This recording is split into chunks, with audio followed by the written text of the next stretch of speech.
전쟁보다 무서운 타협. 제목 함께 읽어볼까요? 전쟁보다 무서운 타협. 이런 제목으로 말씀을 나눕니다. 최근에 북한이 계속해서 미사일을 쏘아 올리고 있습니다. 한미 연합훈련에 한거한다는 마음으로 그렇게 미사일을 계속 쏘아대고 있는 가운데 SNS를 보니까 아이들이 두려워하기 시작합니다. 혹시 이러다가 전쟁 나는 거 아닌가요? 그러면서 여러 댓글들이 달리고 전쟁 나면 어떻게 하겠다는 얘기까지 벌써 나와요. 그러니까 미사일 몇 번 이렇게 쏘면서 점점 동해에서 대한민국 땅을 향해 가까이 오고 있다 이렇게 하니까 그것 때문에 우리 안에 두려움이 다가오는 거죠. 여러분, 전쟁은 우리가 우크라이나 전쟁을 통해서도 알 수 있듯이 전쟁은 무서운 거예요. 그럼에도 불구하고 전쟁이 무섭지만 긍정적인 열매가 있다면, 부작용이 있다면 교회들이 어느 때보다 나라를 위해 기도한다는 거예요. 하나님, 전쟁의 위협에서 대한민국을 지켜주십시오. 전쟁의 위협에서 어느 때보다 대한민국을 위해 기도하고 있어요. 여러분, 우리에게 있어서 정말로 무서운 것은 전쟁인데 사실은 전쟁이 무서운 것이 아닐 수 있다는 열매로 말미암는 결론에 도달할 수 있습니다. 왜냐하면 전쟁이 분명히 무서운 건데 전쟁이 날 것 같으면 교회가 기도해요. 교회가 기도하면 하나님은 은총을 베풀어 주시는 거죠. 그래서 그 결과는 오히려 생명의 역사가 일어난다. 그러니까 전쟁이 우리에게 무서운 게 아니라는 겁니다. 전쟁보다 더 무섭다는 것을 인지하고 깊이 경계해야 되는 것이 있는데 바로 이것입니다. 거짓에 대한 타협. 뭐라고요? 거짓에 대한 타협. 이것이 우리 삶에 있어서는 전쟁보다 더 무섭다고 우리가 인지하고 경계를 해야 됩니다. 오늘 본문에 나오는 버가모 교회가요, 그런 부분에 있어서 무너졌고 그래서 책망을 받았습니다. 바깥에서 오는 외압적인 공격은 다 이겼어요. 핍박은 다 이겨냈어요. 믿음을 가지고 다 이겨냈죠. 그런데 속 안에서 올라오는 어떤 거짓된 속임수의 타협에 대한 욕망을 쫓아 흔들리는 그 속임수, 그것은 이기지 못했다는 거예요. 그래서 무너지고 넘어진 교회가 버가모 교회입니다. 우리 자신을 좀 대입해 가면서 말씀을 나눴으면 좋겠어요. 첫 번째로 버가모 교회 현실에 대해서 함께 나눕니다. 여러분, 지난 주일에 나눴듯이 이 버가모라고 하는 지역은 소아시아의 수도입니다. 수도니까 행정기관들이 있고 또 로마 총독이 그곳에 살고 있었고 황제에게 어떻게든지 다른 도시들보다 우리가 황제를 잘 숭배하는 도시다, 황제님을 잘 섬기는 도시예요, 버가모 수도답게. 그래서 어느 도시보다 황제를 숭배하는 신전도 많았다는 거죠. 뿐만 아니라 이방 종교의 중심지여서 신전들도 많았고 각종 우상이 넘쳐나는 도시가 버가모였습니다.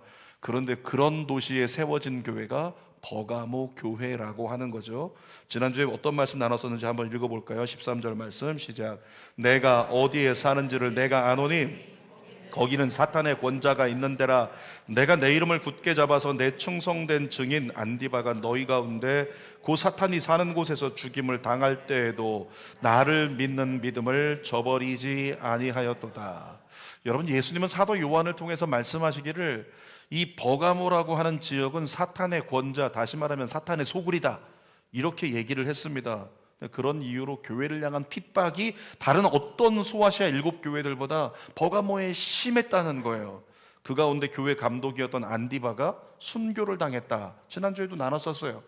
근데 이 안디바가 어떻게 죽었냐면 황제 숭배를 거부한다는 이유로 노수로 이렇게 황소 같은 틀을 만들었어요. 그 틀을 만든 다음에 거기다가 이 안디바를 집어넣고 산채로 불태워버렸어요. 그렇게 해서 죽어버린 사람, 그게 안디바입니다. 여러분, 이쯤 되면은 출애굽하듯이 교회는 빨리 거기를 떠나는 것이 지혜로운 것이고 잘하는 것일 수 있다 생각할 수 있잖아요. 그런데 지난주에 예수님이 뭐라고 말씀하셨다고요? 지난주에 나눴던 그 헬라어 기억하십니까? 카토이케인이라고. 이 카토이케인이 어떤 의미라고요? 너 지금 저 핍박이 많아서 안디바가 저렇게 죽어가는 걸 보면서 두렵지? 무섭지? 두렵고 고통스럽겠지만 내가 너에게 명령한다. 요동하거나 떠나지 말고, 이곳을 떠나지 말고 끝까지 이곳에서 믿음을 지켜내라. 이것이 예수님의 말씀이었잖아요. 근데 성경의 결론은 어떻습니까? 버가모 교회는 진짜 그 믿음을 잡았어요. 그리고 그 믿음을 따라서 안디바의 그 순교를 따라 죽기까지 믿음을 포기하지 않았던 교회, 그래서 순교자들의 무덤이 많은 지역이 버가모 지역이라고 하는 거죠. 사랑하는 여러분, 여러분의 삶의 광야가 지속된다고 할지라도 믿음으로 오늘을 믿음 따라 말씀 따라 살아낼 수 있는 우리 모두가 되기를 주님의 이름으로 축원합니다.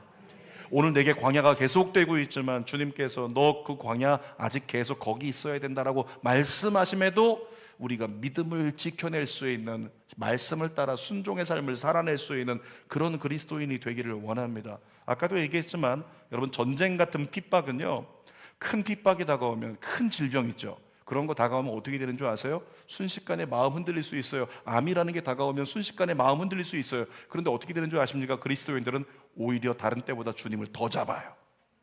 그러니까 전쟁 같은 위협이 다가오면 오히려 우리 내면을 더 강하게 만들고 더 깨어있게 만든다는 거죠. 정말 생명의 위협이 있는 그런 어려움들이 다가오면 우리는 더 주님께 가까이 나아가는 그 거룩한 부작용이 있더라는 거예요.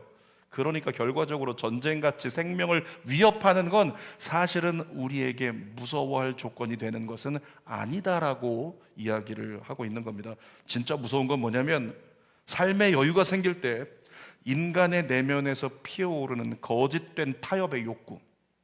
이전에는 힘들고 어려울 때는 주님밖에 없습니다. 주님 따라가려고 주님 붙잡고 애썼던 사람들이 삶의 여유가 생겼어요. 삶의 모든 상황이 괜찮아졌어요. 고3 수험생 자녀를 두고 있을 때 주님 제발요 했던 사람들이 수험생 자녀가 대학에 진학하고 나면, 사업에 어떤 문제가 해결되고 나면, 내가 가지고 있던 기도의 제목들이 응답되고 나면 그 다음부터는 루즈해져서 그때부터 마음 가운데 거짓된 타협의 욕구가 스물스물 우리 안으로 들어오기 시작한다는 거죠.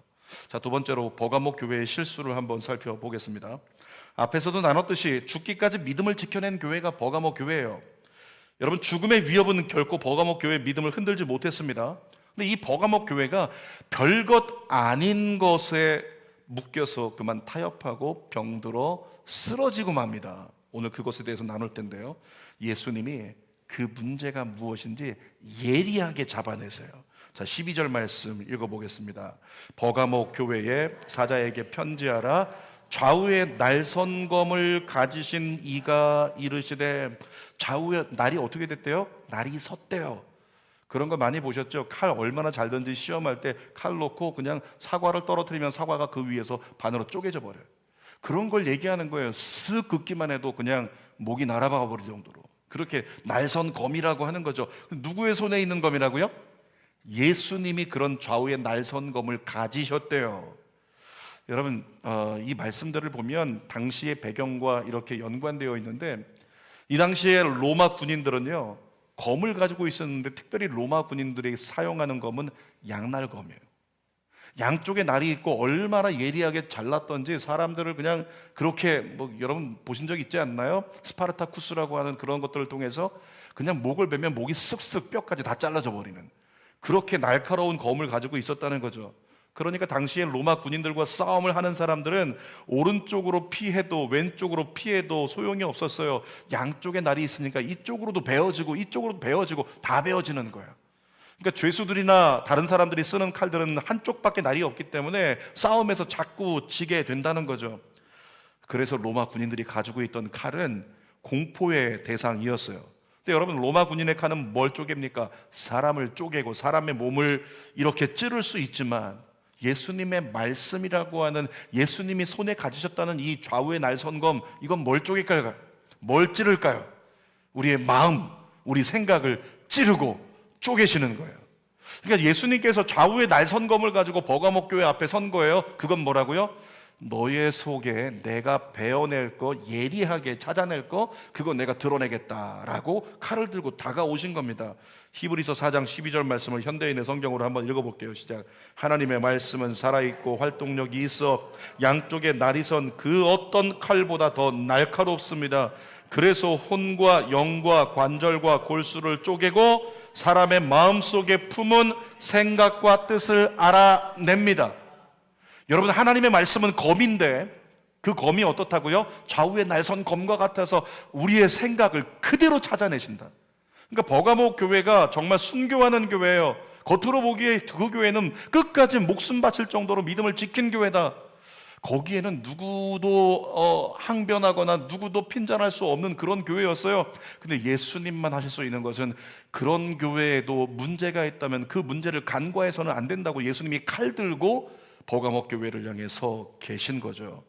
로마 군인들의 양날검을 피하기 힘든데 하물며 예수님이 휘두르시는 심판의 검을 피할 수 있겠습니까? 16절 말씀 한번 읽어보실까요? 버가모 교회의 문제가 무엇인지를 말씀하세요. 16절, 그러므로 회개하라. 그리하지 아니하면 내가 내게 속히 가서 내 입의 검으로 그들과 싸우리라. 예수님이 회개하라고 말씀하세요. 그리고 뭐라고 말씀하십니까? 회개하지 아니하면 내가 검을 가지고 너를 치러 가겠다, 이런 말씀이죠. 사랑하는 여러분, 우리 예수 믿는 사람이 제일 많이 해야 되는 게 뭘까요? 제일 잘해야 되는 게 뭘까요? 회개인 줄 믿습니다. 내가 분명히 이것이 아닌 줄 알고 있는데도 불구하고 아닌 줄 알고 있는데 멈출 생각이 없다, 아닌 줄 알면서도 그냥 그 자리에 게으르게 나태하게 그냥 가볍게 여기고 있다, 그러면 형상적으로 어떻게 된다고요? 예수님이 검을 가지고 우리를 향해 달려오신다는 거예요. 어느 순간인가는 나를 베어서 그래서라도 깨닫게 하시려고, 그래서라도 무릎 꿇히시려고 그런 때가 다가온다는 거죠. 버가모를 향해 말씀하신 겁니다. 회개 외에는 버가모 교회가, 그리고 이 자리는 저와 여러분들이 선택할 것이 없다는 거예요. 14절 말씀부터 구체적으로 버가모 교회의 문제가 뭔지 한번 살펴봅시다. 14절 시작. 그러나 내게 두어 가지 책망할 것이 있나니 거기 내게 발람의 교훈을 지키는 자들이 있도다. 이 발람은 누구냐면 쉬운 말로 하면 주술사, 무당이에요. 이 발람의 교훈을 지키는 자들이 있다고 얘기합니다. 버가모 교회에 계속 읽습니다. 시작. 발람이 발락을 가리켜 이스라엘 자손 앞에 걸림돌을 놓아서, 여러분 걸림돌이 어떤 의미예요? 올무잖아요. 함정이죠. 속임수예요. 거짓입니다. 그러니까 발람이 거짓, 함정, 속임수를 가지고 이스라엘이 넘어지게 하려고 걸림돌을 놓았다는 얘기입니다. 계속 읽겠습니다. 걸림돌을 놓아. 그 다음 우상의 제물을 먹게 하였고 또 행음하게 하였느니라. 15절도 읽어보겠습니다. 이와 같이 내게도 니골라당의 교훈을 지키는 자들이 있도다. 여러분, 발람의 교훈을 따르는 사람, 니골라당의 교훈을 따르는 사람이 있다고 하는데, 이 발람의 교훈에 대해서는 민수기 22장부터 24장까지 자세하게 장황하게 마치 무협지처럼 그렇게 잘 쓰여 있어요. 쉽게 말하면 이겁니다. 이스라엘 백성들이 40년 광야 생활을 하다가 이제 요단강이 저 멀리 보이기 시작하는 거예요. 요단강만 건너가면 가나안이에요. 저기만 넘어가면 이제 광야 생활 끝나는 겁니다. 근데 마지막 대적이 있어요. 그게 누구냐면 모압이었어요. 그때 모압의 왕이 누구냐면 발락이라고 하는 사람이에요. 헷갈리지 마세요. 발락은 왕이고 발람은 이방 선지자예요. 근데 이 발락 왕이 이스라엘을 대적하려고 준비하고 있는데, 발락 왕이 부들부들 떨면서 대적하려고 준비하고 있는 거예요. 왜? 이스라엘에 대한 소문을 들었거든요. 그러니까 두려웠어요. 우리가 우리 힘으로는 저들을 이길 수 없다는 걸 깨달았습니다. 군사력을 가지고 대비하겠다고 이렇게 서 있다가 안 되겠어요. 발락이 사람을 보내가지고 안 되겠다, 우리 주술사 불러. 이 모든 상황을 안 되는 걸 역전시킬 주술사를 불러라. 그래서 발람을 데리고 와요. 발락 왕이 주문합니다. 발람이여, 빨리 저 높은 산에다가 우리가 제단 차려줄 테니까 하나님께 기도해서 이스라엘을 저주하라. 이스라엘이 저주를 받게. 그래서 발람이 올라가가지고 하나님께 기도합니다. 제물을 태우면서 그 기도하는 거죠. 기도하면서 이스라엘을 심판하려고. 그런데 하나님의 영이 그때 임합니다. 그리고 발람이 입을 열어서 결국 하나님의 인도하심에 따라서 거부할 수 없이 이스라엘을 거꾸로 축복해버려요. 발락이 뒤에서 쳐다보다가 정말 요즘 말로 하면 그냥 속이 터지는 거죠. 다시 두 번째 산에 제단을 쌓고 발락이 발람을 데리고 갑니다. 이번엔 똑바로 해라. 이스라엘을 저주해라. 근데 두 번째도 하나님의 영이 임하여 이스라엘을 오히려 거꾸로 축복하게 됐어요. 마지막 세 번 해봐야 되니까 세 번째 산에다가 제단을 쌓고 거기 발락이 발람을 데리고 올라갑니다. 마지막 기회다. 여기서 이스라엘을 저주하라. 거기서도 마찬가지로 제물을 태워 올린 다음에 저주하려고 딱 섰는데 하나님의 영이 발람에게 임하여 이스라엘을 축복하게 한 겁니다. 세 번이나 그렇게 되니까 발락이 얼마나 화가 나겠어요? 발락이 발람을 갖다가 쫓아버리려고 했습니다. 근데 그때 이 발람이 전쟁으로는 이길 수 없지만 한 가지 제가 드리는 방법으로 하면 이스라엘을 이길 수 있다. 아니, 이스라엘을 스스로 무너뜨릴 수 있다. 그런 제안을 해요. 한마디로 말하면 군대로는 못 이깁니다. 그런데 미인계라면 이스라엘을 무너뜨릴 수 있습니다. 이렇게 제안을 하게 되는 거예요. 그래서 발락 왕이 발람의 말대로 음식을 잔뜩 차려놓고 이스라엘에게 지나가는 나그네요, 마음껏 드십시오, 음식을 대접을 해요. 그리고 음식 드시는 동안에 술과 고기를 가져다 주고 춤추는 여자들을 데려와서, 여러분 많이 보셨죠? 중동에서 막 벨리 댄스 같은 거, 그런 거 하면서 앞에서 왔다 갔다 그러고 있으니까 술 마시던 이스라엘 백성들이 이렇게 생각한 겁니다.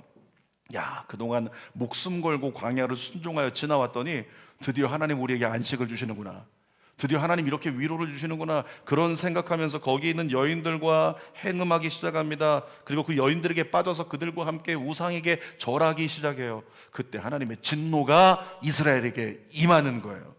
여러분, 민수기 31장 16절 말씀 읽어보겠습니다. 시작. 보라, 이들이 발람의 꾀를 따라 이스라엘 자손을 부올의 사건에서 여호와 앞에 범죄하게 하여 여호와의 회중 가운데서 연병이 일어나게 하였느니라. 연병이라고 하는 심판이 임하면서 이스라엘이 그렇게 잘못된 것에 타협하고, 이래도 되겠지 타협하고, 하나님이 원치 않는 것을 선택하고 우상에게 절하고 행음하고 있을 때 하나님이 치셨는데, 연병으로 말미암아 그날 몇 명이 죽은지 아십니까? 성경에 기록되어 있는 게 24,000명이 그 자리에서 다 죽어버렸어요. 여러분, 거짓된 속임수에 빠져서 엄청난 심판을 받은 사건, 이것이 발람의 사건이에요. 지금 버가목 교회를 향해서 발람의 교훈을 기억해. 여러분, 이건 뭘 얘기하고 있냐면, 거짓 속임수에 빠져서 타협하는 거 너희 잘 기억하고 경계해, 이런 말씀을 하고 있는 거라고요. 버가목 교회에도 그렇게 거짓 속임수에 빠진 사람들이 있었습니다. 교회 출석하고 있어요. 오전에는 교회 왔다가 오후에 가가지고 우상에게 절하는 거예요. 신전 찾아가서 절하고 신전에 있는 창기들과 행음하고 살아가는 그런 성도들이 버가목 교회 안에 있었다는 거죠. 우리 그런 얘기 하잖아요. 대표 기도하시는 분이 나와가지고 기도하시기를, 하나님, 교회에서 예배는 드리지만 성전 문을 나가면서부터 내 뜻대로 살아가는 인생들. 누구예요? 뭐 아닌 척해요. 여러분들이잖아요. 우리가 성전 문을 나가면서부터 일주일의 삶을 내 뜻대로 살아가잖아요. 누가 우상이에요? 나라고 하는 우상을 섬기면서, 나라고 하는 우상을 섬기면서 자기 뜻대로 살지, 하나님 뜻대로 살지 않은 우리의 모습이 너무나 많이 있다는 거죠. 버가목 교회가 그랬던 거예요. 니골라당은요, 은혜는 강조하지만 행위는 무시합니다. 그러니까 하나님 앞에 온전히 은혜를 강조해서 예배는 열심히 드리지만 돌아섰을 때 그냥 마음대로 사는 거 괜찮아. 무율법주의. 그러니까 삶은 완전히 엉망인 거예요. 쉽게 말하면, 우리로 표현하면 이런 겁니다. 교회에서만 거룩해요, 교회에서만 예배드려요, 교회에서만 그리스도인이고 나가면 제멋대로 인생을 살아가 버리는 그런 인생들, 그런 사람들이 니골라당의 교훈을 따라다니는 사람들이라고 이야기를 하는 거죠. 자, 여러분, 버가모 교회 어떤 교회였어요? 목숨을 위협하면서 협박을 당하고 순교를 당해도 믿음을 저버리지 않았던 교회잖아요. 그런데 버가모 교회가 스스로 타협안을 생각해내기 시작하면서 무너지기 시작한 겁니다. 이렇게 생각한 거예요. 우리 너무 율법적인 거 아니야? 우리 너무 율법적인 거 아닌가? 여러분, 제자훈련을 제가 지금 30명 5개 반을 시작을 했는데, 제자훈련 하다 보면 이제 큐티도 해야 돼요. 큐티 안 하면 안 해온다고 막 그냥 뭐라고 하고 윽박 지르지는 않아요. 때리지 않아요. 근데 제자훈련 해야 된다, 중간에 예배도 나와야 된다, 큐티도 해야 된다. 그러니까 어떤 사람은 예전에 이렇게 얘기한 사람이 있었다. 목사님, 너무 그렇게 쪼지 마시라고, 너무 그렇게 쪼이지 마시라고, 너무 당기지 마시라고. 예수의 피로. 여러분, 그게 뭐라고요? 지금 버가목 교회가 그랬어요. 그동안은 믿음 지켜낸다고 정말 믿음 죽기까지 믿음 이랬는데, 스스로 생각하기를 우리가 너무 율법적인 거 아닌가? 우리 스스로에게 너무 가혹하고 융통성이 없는 거 아니야? 이런 얘기들이 버가목 교회 안에서 스물스물 나오기 시작하는 거예요. 니골라당의 교훈을 따르는 사람들 중에, 우리가 은혜로 충성 다했으면 됐지, 나가서 사는 건 좀 이 세대의 흐름에 맞춰서 살 필요가 있지 않을까? 세상 가치와 적당히 타협하면서 살아도 얼마든지 신앙생활 잘할 수 있고 얼마든지 직분 가지고 살아갈 수 있잖아. 세상에서 타협하며 살아도 선교하며 살아갈 수 있잖아 라고 하는 이야기가 버가목 교회 안에 나오기 시작한 겁니다. 여러분, 크리스찬 청년들이 제가 맡았을 때 제일 많이 제자훈련에서 들었던 질문이 있어요. 목사에게 이렇게 질문합니다. 목사님, 술 마신다고 지옥 가나요? 이렇게 물어봐요. 술 마신다고 지옥 가나요? 그 얘기 나중에 하기로 하고요. 남들도 다 하는 남들도 다 하는 법의 사각지대를 이용해서 재산을 늘리는 것. 자, 내가 재산을 막 늘려가고 있어요. 근데 사실 이게 좀 하나님 보시기에는 약간 꺼림직해요. 무언가 정의롭진 않은 거예요. 정의롭진 않지만 내가 이 방법으로 재산을 늘려가고 있습니다. 하나님 보시기에는 아닌 것 같지만 법의 사각지대에 있어서 법적으로 문제가 없어요. 여러분, 그런 것들이 어떻습니까? 남들도 다 그렇게 하니까 나도 그렇게 해도 되지 않을까 생각할 수 있다는 거죠. 많은 크리스찬들이 적당히 타협하며 살고 있기 때문에 너무 꽉 막힌 율법주의자처럼 살지 말자, 이런 의견들이 요즘 성도들 안에 나온다는 이야기를 들었어요. 제가 피부를 좀 관리를 하고 치료를 한다고 해가지고 3층에서 이렇게 치료를 받았단 말이죠. 담당하는 실장님이 계셨어요. 그 실장님이 목사님, 마취를 한 대 말고 마취 안 한 대까지 건드려서 너무 힘드셨죠. 몸살 나시겠다. 근데 잘 회복되고 아물어야 되니까 오늘부터 잘 들으세요, 목사님. 이거 잘 지켜야 됩니다. 집에 돌아가시면 앞으로 3주 동안 약주하시면 안 돼요, 목사님. 그래서 제가 얘기했습니다. 알겠습니다. 그랬더니 옆에 지나가던 다른 분이 얘기합니다. 저기 술 잘 드시게 생겼다. 정말 약주하시면 안 돼요? 제가 어이가 없어갖고 제가 얘기했잖아요. 나 목사예요. 그럼요, 목사님이신 거 알죠? 목사님 꼭 지키세요. 3주간 음주하지 마세요. 여러분, 그분들에게 왜 그런 인식이 생겼을까요? 은연중에 천주교에서 허락한 그런 술 문화로 말미암아 성직자들도 술 마시지 않을까? 이와 같은 인식이 세상 사람들에게는 있다라고 하는 거죠. 실제적으로 그런 인식 가지고 그거 하나가 뭐가 문제라고 그러면서 술을 마시는 주의 종들도 있다는 이야기를 들었어요. 여러분, 세상이 어느 때인데 동성애를 죄라고 단죄합니까? 이런 소리들이 점점 많이 들려와요. 교회 안으로 점점 들어오고 있어요. 너무 교회가 배타적인 거 아닙니까? 너무 꽉 막힌 거 아닙니까? 아니, 그러면 어떻게 세상을 품을 수가 있어요? 이러면서 이야기를 한다는 거죠. 목사님, 시대적 흐름을 보세요. 지난 10월 28일 날 여러분 들으셨습니까? 브라질에서 32개 주 전체가 다 동성혼 합법화가 통과가 됐어요. 그러니까 브라질에서는 이제는 동성혼이 마음껏 정규 법률에 의해서 보호되는 그런 혼인이 진행이 된다고요. 대한민국도 그렇게 되지 않을까요? 장차 그렇게 되지 않겠습니까? 성경의 기록을 보면 우리가 막으려고 시도하다가도 결국에는 그쪽으로 흘러갈 수밖에 없다. 대세가 그러니까 이 대세의 흐름 속에 믿음을 가지고 있던 사람, 지켜내겠다고 하는 사람들까지도 조금 세상이 그러니까 바뀌었으니까라고 놓기 시작한다는 거죠. 시대적 흐름에 따라서 이제는 보편화된 성소수자들을 교회도 인정해야 된다 라고 하고 세상은, 그리고 교회 안에서조차 타협안을 던지는 사람들이 나타나기 시작했어요. 여러분 어떻습니까? 어떻게 들으면 그럴듯하잖아요. 그런데 이미 그런 모든 말들은, 잘 들으십시오, 다 거짓말입니다. 아멘입니까? 그 모든 타협안은 다 거짓말입니다. 거짓된 즐거움으로 이스라엘의 마음을 빼앗아서 심판받게 만드는 발람의 교훈에 해당하는 거예요. 우리 예배 잘 드리면 됐지, 삶 속에서 그동안 얼마나 고생했는데 지금도 그렇게 고생하느라 내 거 그냥 누리지 못하고 내가 하나님께 다 드리고 하나님께 시간 드리고 이래야 되나? 봉사 꼭 해야 되나? 이와 같은 생각들이 우리 안에 타협안으로 다가와서 내가 주인된 하나님의 부름을 따르지 않는, 내가 하고 싶은 수준의 신앙생활을 하고 있는 우리 자신의 모습이 얼마나 많습니까? 여러분에게 묻겠습니다. 진리가 뭘까요?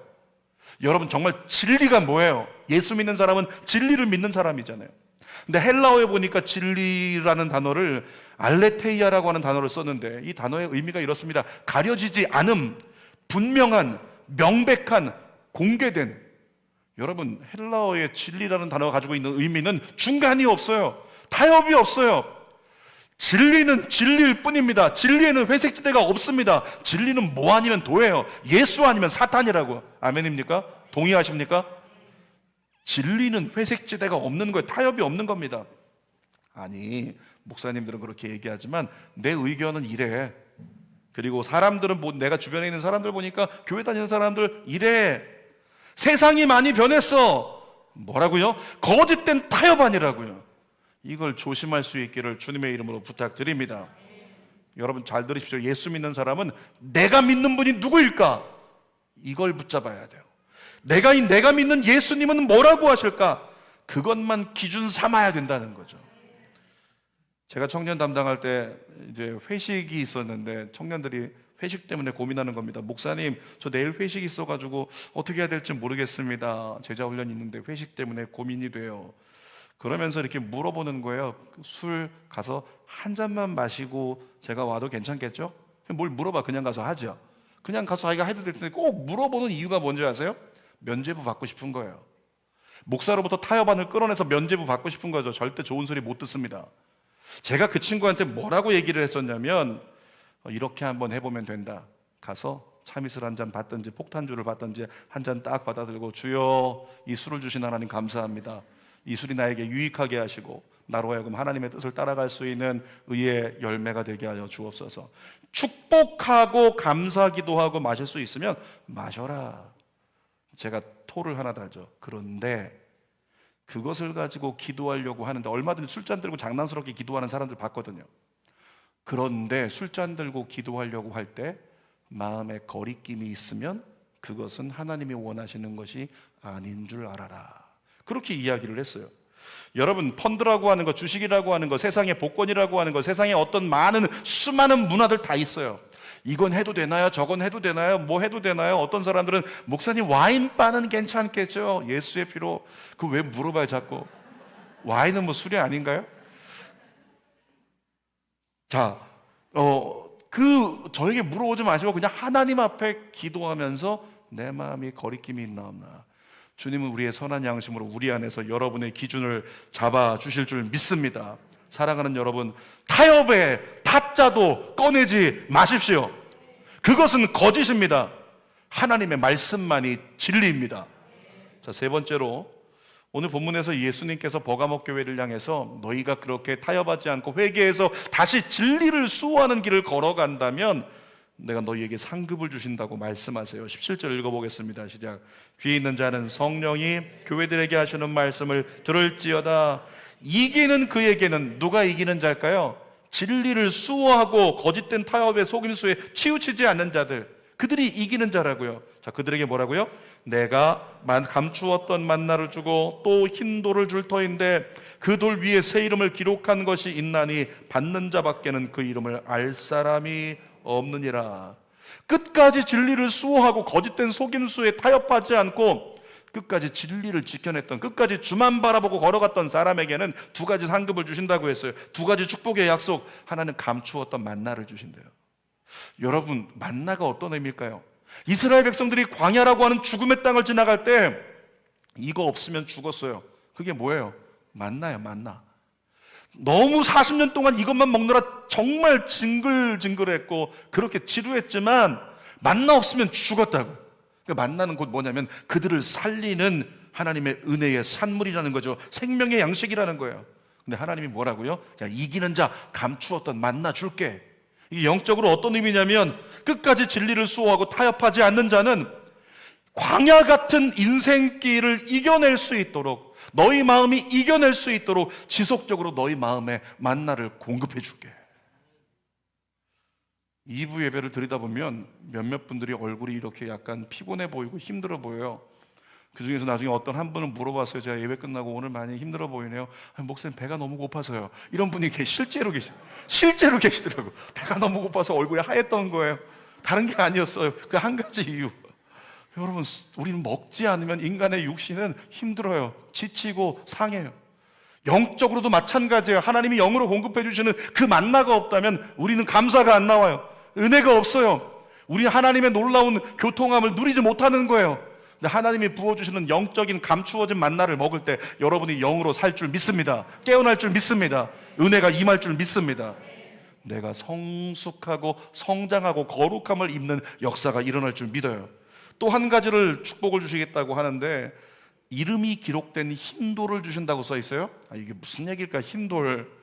여러분, 그 당시의 문화를 알면 알 수 있습니다. 로마 시대에는 로마 시대 경기에 우승한 자들에게 요즘에는 그 메달을 주지만 그 당시에는 흰 돌을 이렇게 하나 줬어요.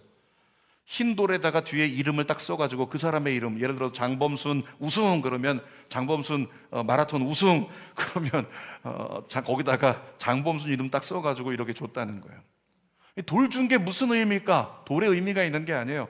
돌을 받은 우승자들만 저녁에 연회가 열리는데, 거기서 때로는 황제가 나오고 총독이 나오고 고위급 많은 사람들이 와서 축제가 벌어지는 우승자들의 축제가 있어요. 거기 들어갈 수 있는, 잔치에 들어갈 수 있는 사람은 이 돌을 가진 사람만이, 자기 이름이 적혀 있는 돌을 가진 사람만이 들어갈 수 있다는 겁니다. 사랑하는 여러분, 저와 여러분이 최종적으로 들어가야 될 잔치집이 어디입니까? 어디죠? 천국이에요. 하나님 나라입니다. 저는 믿습니다. 하나님 나라는 잔치집입니다. 하나님 나라는 축제의 장이에요. 거기는 이긴 자만 들어가는 거예요. 우승한 자만 들어가는 거예요. 여러분 손에 어떤 이름? 예수 그리스도가 새겨져 있고, 한쪽에는 여러분의 이름이 새겨져 있는 믿음의 흰돌을 얻게 되시기를 주님의 이름으로 축복합니다. 진리를 수호하고 거짓과 타협하지 않는 자가 그 돌을 받아서 하나님 나라 온전히 들어갈 수 있는 은혜를 누릴 수 있다는 거죠. 설교 결론입니다. 제목이 뭐였어요? 전쟁보다 무서운 타협. 사랑하는 여러분, 세상에서 조금 더 무난하게 살겠다고, 세상에서 조금 더 편리하게 살겠다고 거짓과 속임수에 타협하지 않기를 원합니다. 성경대로 사세요. 힘들어도, 불편해도, 억울해도, 답답해도, 내일이 안 보여도, 의심이 생겨도 성경대로 사십시오. 그것이 타협하지 않는 인생입니다. 그렇게 철저히 진리를 기준 삼아서 옳은 길과 옳지 않은 길을 분별하고 사는 믿음의 종들이 되시기를 주님의 이름으로 축원합니다. 마지막 말씀 읽겠습니다. 로마서 12장 2절입니다. 시작. 너희는 이 세대를 본받지 말고 오직 마음을 새롭게 함으로 변화를 받아 하나님의 선하시고 기뻐하시고 온전하신 뜻이 무엇인지 분별하도록 하라. 한마디로 말하면 이겁니다. 지금 이 세대가 흘러간다고 타협하여 똑같이 가지 말고, 세대의 흐름과 똑같이 살지 말고 하나님 바라보고 분별하여 주님이 원하시는 길을 가라. 오늘 전 그 길이 오늘 헌금 특송으로 찬양하신 배영순 권사님의 심장 수술을 해야 되는 환자가 지금 몸을 사려야 되는데 앞에 나와서 준비하여 연습하여 몸으로 찬양을 드린다. 저는 그것이 타협하지 않는 신앙의 본이라고 믿습니다. 저와 여러분 모두가 그와 같은 내일을 살게 되기를 주님의 이름으로 축원합니다. 기도하겠습니다. 거룩한 아버지 감사합니다. 하나님, 우리 연약합니다. 우리 부족합니다. 교회만 나가면 내 뜻대로 살아요. 교회만 나가면 내 방식대로 삽니다. 아집과 고집이 10년이 지나고 20년이 지나도 깨어지질 않습니다. 언제 변할까요? 하나님, 하나님 우리 힘으로 안 되니 하나님의 영을 구합니다. 성령을 구합니다. 우리 변화되게 하여 주시옵소서. 정말로 주님만이 완전하시기 때문에 주님 붙잡고 믿음으로 기도할 때 하나님의 놀라운 역사가 우리 안에 치유와 회복으로 임하게 하여 주시옵소서. 예수님의 이름으로 기도드립니다. 아멘.